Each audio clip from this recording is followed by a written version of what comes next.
Mike Johnson. This tall drink of water next to me is my wife Christine. And I used to work at the old prison in the 80s and 90s as a guard and then a counselor. And then I transferred to the Illinois Youth Center up on McDonough Street on the west side of Joliet. At that time it was maximum security for youth. As far as ghosts and paranormal stuff, I really didn't. There's really not a lot I can tell you about that I saw things, because things I did see, I kind of wrote them off as like a trick of the eye. Although 2 years ago we used to do tours at the old Joliet prison. My sidekick's over there, Ron Trujillo, him and I used to do the guard tours at the old Joliet prison until last year. And we were working the Halloween thing. What happened last year? Flashlight tours. Oh, we got canned. and banned. And banned. So, but anyway, we were doing flashlight tours for Halloween at night, and we were in a golf cart back by the honor dorm looking at the admin building, and I did see something go by the windows on the second floor of the admin building. I kind of wrote it off as being a reflection or something, but a lot of people saw it. And so I guess that's pretty close to a ghost sighting. And they say the old Joliet prison's haunted. It ought to be the first building finished in 1850.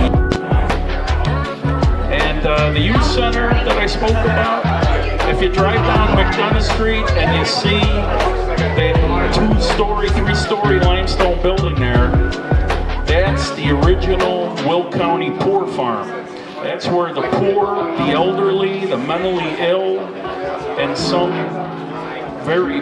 people that were very sick and bad health, they all lived there from the 1880s until the 1950s, when the Poor Farm became a juvenile delinquent incarceration place, and then later IYC Joliet. Now that building is probably haunted. A lot of people died in there.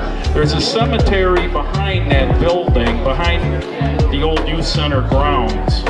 It's about halfway between the back of the youth center grounds and that neighborhood back there.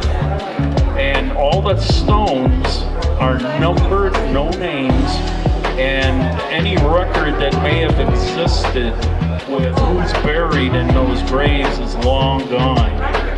So the cemetery's still there, and I was back there several times. So you can take that to the bank. So anyway, now what I'd like to do, I'd like to turn the microphone over to the star of our 3 o'clock show. Christine is a fellow scare actor, and she's going to tell you about how she got involved in it, and maybe characters that she played, and whatever else comes to mind. So here she is, the one and only Christine Johnson. And this is my marriage. Okay, hi everybody, how you doing? I see a lot of my fellow scare actors. So good to see you guys. We're really honored and excited to be out here and talk about Joliet history, Joliet prison. I will tell you guys real quick, I'm going to give you just a little bit of a history lesson on the prison so you guys have an understanding. And it's very cool to be with a company and a group of actors who are so interested in the history of the prison and are incorporating that into the acts and the details of the costumes and things of that nature. And it really, as a historian, as a prison historian, it's amazing to be able to see the history being preserved and not being made a mockery of. And that's one of the really much the best thing that I love about being a scare actor. My character really didn't have a name. I think we just called her Keys, because I would just run around going, I got the keys, I got the keys. So, and no, I never challenged anybody to get them, and if they tried to grab them, they got punched with the keys. No, I'm kidding. I did have a guy try to grab the keys, and then he grabbed me, and yeah, don't grab my keys, because, you know, my arm just kind of accidentally like that. Okay. Yeah. And he grabbed my just relax. Okay, so yeah, it's really cool to be at a place that is so historical, and there's so much history in both of the prisons. Joliet, the men's side, was actually started in 1853, the administration building. The prisoners came in from Alton, Illinois in 1858. Now, Joliet was the second maximum security state penitentiary in Illinois. Alton, Illinois was the first, and that was a pretty bad place to be. So they decided to close it, and they built one in Joliet. In 1858, 53 inmates came over from Alton, 50 men, 3 women. All right? So the women, before the women's prison was built in 1896, lived on the 3rd and 4th floors of the administration building. They were let out one time a year on the 4th of July. They walked the cistern back in. They had it pretty bad. The thing about the women, and it transferred over when they went over to the women's side in 1896, if a woman was pregnant or had a child under the age of 5 years old, that child would stay with them. And if there was family at the age of 5, the children would go to the family. If there was no family, they would go to an orphanage. Now that's important because one of my fellow scare actors who was guest acting there, I told her this story, and she incorporated that into her act. And what was really interesting about it is she was in a cell wailing that her baby had died. That happened a lot. So people who say they have seen or heard babies crying or women inmates crying for their children, yeah, I believe that those spirits are there because it really did happen. And that's what I mean about the actors taking history and incorporating it into their acts, because that was something that sadly happened. And yeah, it's scary, and it's bringing history to life. You know, yeah, our goal is to scare the heck out of people, and I believe we do achieve that, but using real history to do that is even scarier, because history, the truth is stranger than fiction sometimes, and people just get weirded out by that. But those are some little facts to know about Joliet. Remember, it is a pre-Civil War prison.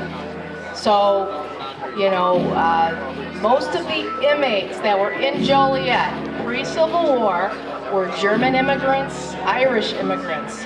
A lot of them were in there for larceny. They didn't speak English. People didn't understand them, and they were stealing meat or chickens to feed their families. And that was a 10-year prison sentence for stealing $100 worth of meat. The youngest inmate in Joliet was 10 years old. Okay, so here, kids, listen to this. The youngest inmate in the prison was 10 years old.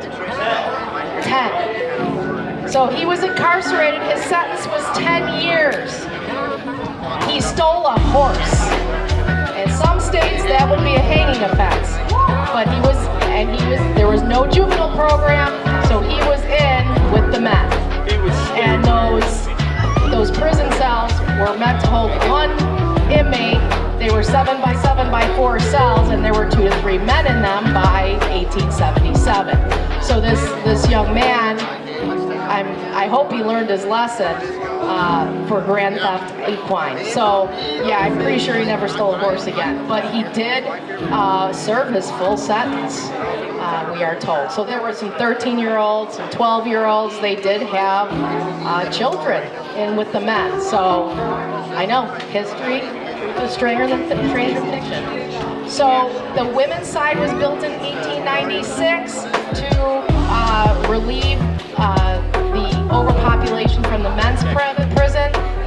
66 women transferred over to the Joliet prison. There are 100 cells in the women's prison. In 1933, they decided to transfer the women to Oakdale Women's Reformatory in Dwight, which later became known as Dwight Correctional Center for women. That is a spooky place too. It is closed for the same reason Joliet closed. The budget. Big surprise in Illinois, right? Oh, it was the budget. So that prison closed, and then the women went, I believe, to Lincoln Logan, correct? Yeah, to Lincoln Logan. Logan is the men's side and Lincoln is the women's side, and I know they changed them, so I'm not sure which is which now anymore. And they're across the street from Yep, they're across the street. Lincoln, Illinois. Lincoln, Illinois. So that's where the women met. At that point, the women's prison became what's known as the annex, or the diagnostic depot was taken over by the men's side. So that became reception and classification. So the inmates would be brought in there and, determine where they were going to go. They were either going to, Stateville, which was built in 1926, or they were going down to Menard or Pontiac, or they were going to stay at Joliet. Here's a fact, people. John Wayne Gacy was never at Old Joliet Prison. Yeah, pretty much, for 3 minutes. What happened was, in the car, the Warden Wolf was the warden at the time, and I actually talked to him a lot. He came into prison when I was doing tours, and I asked him, because everybody was telling me John Wayne Gacy was there. I had several correctional officers say, no, he wasn't. And I had the Joliet Area Historical Museum telling me that, yes, John Wayne Gacy was there. I'm like, no. So I did a lot of research, talked to Warden Wolf and the COs, and guess what? This is how it went down. On the way to Menard, Warden Wolf got a call. They asked if they could stop at Joliet and process John Wayne Gacy through there. And Warden Wolf told me that the conversation went, no, and he hung up. Exactly. They were so close. Yes, honey. I'm fine. Okay, just 1 second. So, they were pretty close to the prison. So, they had a chase car in front, the car that had Gacy, and the chase car in back. They literally pulled into the back of the Sally Port of the women's prison, the annex. Were there for like 3 minutes, and then went on their way to Menard, where he was processed and walked directly to segregation, death row. They didn't even mugshot him at Joliet. That's one of the reasons I know he was not there. Warden Wolf told me the reason for that, John Wayne Gacy would have been killed. He would have had to walk through general population, and he was a target, and it was for his safety. Truth stranger than fiction. So it does make sense that happened. And every time they go through a processing center, the inmate has his mugshot taken. He has a Cook County mugshot, and then he has a Menard mugshot. No Joliet mugshot. So he was never there. So, and I know some of you guys are big Zach Baggins fans, and I'm sorry for this, but he told me John Wayne Gacy was there, and I laughed in his face, because he told me he saw his ghost look on, and I'm like, sorry, buddy. I know you're famous and all, but he wasn't there. And then he wanted to argue with me, and I just kind of and walked away. Because you can't argue with the back of a baseball umpire when they're walking away, right? There you go. So, yeah, sorry, Zach, you're wrong. And then I was banned from the stores. Yeah, well, what can I say? You get banned from a lot of stuff. I know, I'm banned from a lot of stuff. I know. I was the bad guest. Remember? The bad guest? Oh, that was me. Yes. He's on paranormal. He's a paranormal investigator. Pretty much, yeah. That's him. Yeah, so see, John Wayne Gacy wasn't at Joliet. Okay, there you go. So that's a little bit of history about Joliet. Now, there were a lot of instances where there were riots. Mike was in a couple of them. That's why he looks the way he does. I'm just kidding. Just kidding. That's why he's a beard. No, I'm just kidding. But yeah, there were a lot of scraps there. Because it is pre-Civil War, there were, after the Civil War, we did have prisoners of war there. We also had a lot of slaves there. And in 1915, Warden Allen, who was the warden of the prison, his wife was murdered by they don't know who. So they were set to go out of town. Her dresses were not ready, so she told Dad, Warden Allen, to go, and she'd meet up with him. The next morning, the guards saw smoke coming from her bed chambers. They went up there, and Odette was found dead in her bed. Her head had been bludgeoned in, and her bed was set on fire. Now keep that story in mind. It's important for months down the road, and that's all I'm saying there. So she passed away. She was loved by all of the inmates, as was Warden Allen. They called her the little mama of the big store, or the angel in white, which is also important because that's the figure Mike saw that night at Joliet. We saw the white dress. The woman in a white dress walked across. Now, on that second floor, there's no floor. There wasn't a floor, so nobody was walking there, and he's not the only one who saw it. It was definitely some kind of a spirit watching things over. And on several hunts, those hunts with Chris Fleming and Dave Schrader and Shane Pittman, we did smell perfume. We heard singing. Odette was a comedic opera diva, so she would walk around and sing to her boys, and they loved it. She organized Christmas pageants. Needless to say, the inmates were devastated, as was Warden Allen. He requested to live off of the property because the wardens lived on site. The governor said no way, and Warden Allen resigned. So he lost a man who really cared and was a reformist and very, very progressive for his time because the governor was being but. You have a question? Never Too Late to Mend? Yeah. Okay, so the Never Too Late to Mend is inscribed in North Segregation, which was the first building that was built. Now that was supposed to be a temporary barracks for the inmates who were building the prison, but now it turns into segregation. So if an inmate screwed up, that's where they went. Now, back in the 1800s, late 1800s, a lot of the guards there, it was political favors, and there was still a lot of racism going on in the prison a lot. They never segregated the prisoners, ever.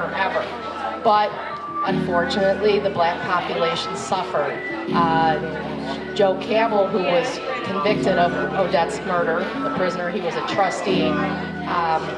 The warden even didn't believe he didn't do it. He was 2 weeks from being paroled. So, and the warden actually went to bat for him because Chicken Joe, who was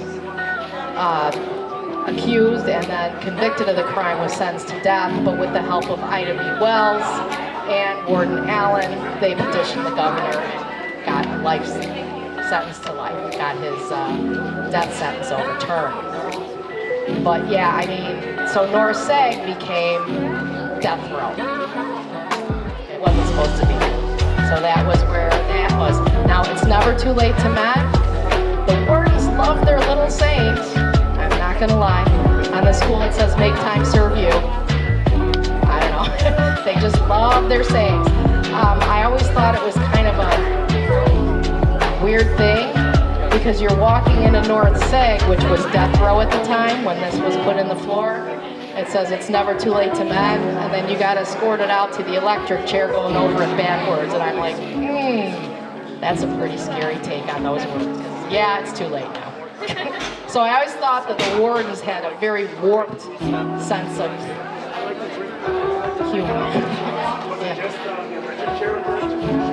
It was at Old Joliet. The first inmate was executed in 1928. Actually, the first night of executions, there were 3 prisoners executed that night. A total of 13 prisoners were executed at Joliet, the last one being 1942.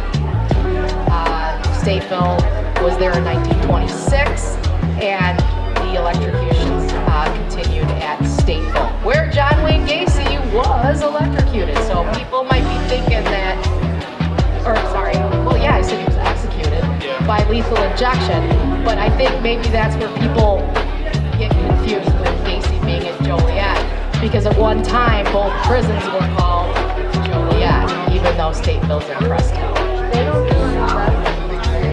Not in Illinois, there's a moratorium on the death sentence, on the death penalty. So yeah, they don't do that anymore. Everybody has their feelings on the death penalty. I know you all do, I do. But if they're gonna make it where they're gonna sentence a prisoner to death, it's our duty as a society, whether we agree with it or not, damn well better make sure that guy did it, or that woman did it. You gotta be 1,000%, because if you're not, don't do it. And I don't care, I think that's something that, whatever side of the issue you're on, I think that's something we can all agree on. And I think that's important, because, you know, electrocution, the electric chair was invented in 1891. And incidentally, the last person to ever be executed in the electric chair in 1989 was Ted Bundy. Wow. See, you get all kinds of history with us. Pretty crazy. So, yeah, I mean, as far as the history, I love the history. Hopefully you've stopped by our little table there. I've got a lot of historical small items. And becoming a scare actor at Joliet, the haunted prison, just a huge thanks to all of my fellow actors, especially Katie and Bobby and the warden, who's not paying attention. You are so full of poo. But I had come from across the street. We had been fired.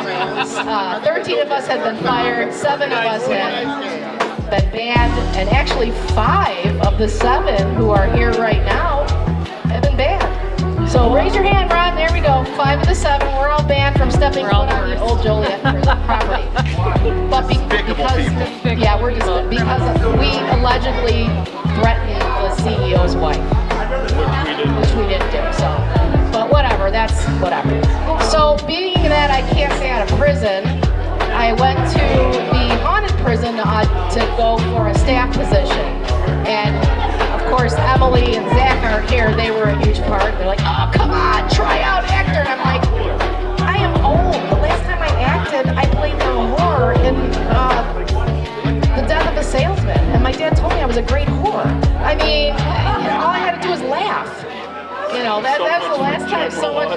Sorry, that was the character. From here. I think we're not PG-13 anymore. Well, sorry. I don't know what do you say, Lady of the Night? I don't even know what to say. So, Nightwalker. Okay, thank you. That works. That could go either way. It could be a scary Like the anyway. Or think of it. Yeah, never mind. So when I went over there and became a scare actor, I was hired. I had my keys with me. And that's kind of how my character was born. Mike being that he was a guard there, I decided I was going to be a zombie prisoner who killed a guard and stole all his stuff, including his keys, and ran around showing everybody that I got the keys. And that was my character. I would jump out of cells and go, I got the keys! And yeah, so that was my character. Never really had a name. I think we just called it Keys. That of course sounds like a clown. But what Katie and I did as inmate 13, she had that cage on her head. So we had a lot of kids that would come through, and we bought little skeleton keys. So whenever a kid, Katie would be in the queue line, and she said, go find the lady with the keys to let me out of my cage. So they'd come find me, and I'd give them a little skeleton key, And then they'd bring it to Katie to try and unlock her cage, but they never worked. So, which might have been a good thing. But yeah, so that was, you know, I'm grateful to have been accepted by a new family, and I guess my peeps, I'm here, I found my peeps. But the fact that they embraced me after this heartbreaking time that we had getting let go from a place we love, it was really very cool. I know a lot of people are like, this is the place haunted. Yeah. And he was killed. He did rescue 4 guards and got them out of the cell house before they got hurt, and then he was killed. The inmates dropped a television on his head because there's some televisions mounted on the walls, and then stabbed him to death. Pretty brutal. After Cadillac was killed, they found in his personal belongings, he was killed in April, and in July they found in his personal belongings a letter to one of the guards that said, Eugene Harrison's got a hit on me. He wants to kill me because I don't want to be a member of the Almighty Black Peace Donation. Eugene Harrison was a co-founder of the Almighty Black Peace Donation, as was Jeff Ford. And they were both in Joliet at different times. And I can tell you more about the Black Peas at the table because it's a long story. But anyway, Cadillac was a photographer in the prison. He was with the JCs, and he did a lot of photography. I am a professional photographer as well. Herbert Catlett, my nickname is Herb. I can explain that later. My dad gave that to me. And I would always walk in, and I was fascinated because a CO had mentioned Herbert in a Facebook post. So I started talking to Herbert Cadillac. Hey, my name's Herb, I'm a photographer too. And the next thing I know, I have Rob Johnson, as a matter of fact, who's going to be on Into the Obscure with Kara Phillip now. He's a new co-host. Tonight, 10 o'clock. 10 o'clock tonight. Little shameless plug. And he was standing across from me with 2 guests. And he's looking at me, and I couldn't see it, but I had started talking to Cadillac, and there was this fog that kind of enveloped me. And I said, dang, it's getting cold in here. And he's looking at me, and he's going, I go, what are you doing? He goes, we can see your breath. Can't you see that fog? And I'm like, what fog? I don't see nothing. And the 3 of them are in the cell across from me going, looking ridiculous. Well, ever since then, Cadillac was there. I had several sensitives describe him to me, spot on description. And they couldn't know that. They couldn't know that. And whenever I was in a really bad, you know, if I had an upsetting day or whatever, at the West Cell House, that's what I'd go, and I felt Cadillac's head on my shoulder at times. And I was told by someone that he was my protector in that cell house. And he was. I could tell he was always there. And, you know, everybody's afraid of attachments. When they leave the prison, every morning I come in and say, hey, how's it going, Cadillac? And when I was leaving, I'm like, okay, bye guys, bye Cadillac, see you tomorrow. You guys know you can't follow me home because I have the bad prison guard at home. So they never followed me home because they didn't like me. So yes, that's the trick. So there's a little bit of the history and a little bit of my haunting. Now, as far as what I'm going to be doing at the haunted prison this year, I don't know. Katie's up to something. So I don't know if I'll be returning as Jingle Keys or whatever, or if she has something else for me. But I'm glad to be back as a scare actor at Old Joliet Haunted Prison. I'm gonna turn the mic over. I'm gonna turn the mic over to Mike, and he's gonna tell you a couple of guard stories, entertain you. No, I think you should. So, yeah. No, you got a few minutes. You're fine. We didn't start till 20 after. Stories in 7 minutes. How many of the inmates were innocent? 75% of the inmates were innocent at Old Joliet. No, it's a joke. That's an inside joke. It's a lie. It's a joke. We were told that. We were told that by our boss who fired us. Anyway, I'm going to turn the mic over to Because we Mike. disagreed. Yeah, we disagreed. All right, here's Mike with a guard story or two. Round of applause. Thank you very much. You're welcome. Okay, well, got a few minutes left. You know, I got to keep it, you know, like somebody, you know, we have general audiences here, but if you'd like to hear some stories, Kara has interviewed me many times, and it's on YouTube, TikTok, and Instagram. It's called The Obscurity of Maximum Security. And there's, what, 25 episodes? About, yeah, with a bunch more in the can that I have to edit. They're like, what, 10 minutes? 10-ish minutes each one. He tells stories, how the prison kind of works. Right. It's a good time. Yeah, so well, just almost all my stories, I think, are on there now. But I could probably think of one or two that are, you know, because we got a lot of kids here. You know. But anyway, well, one thing I wanted to say was when I used to do tours at the old prison, one time this lady said, "How could you stand working here?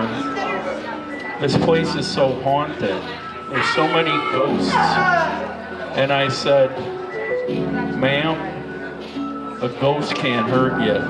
The living, they'll put their hurt in it." And I'm living proof of that. I had the hurt put on me a couple of times. But anyway, one story I could tell that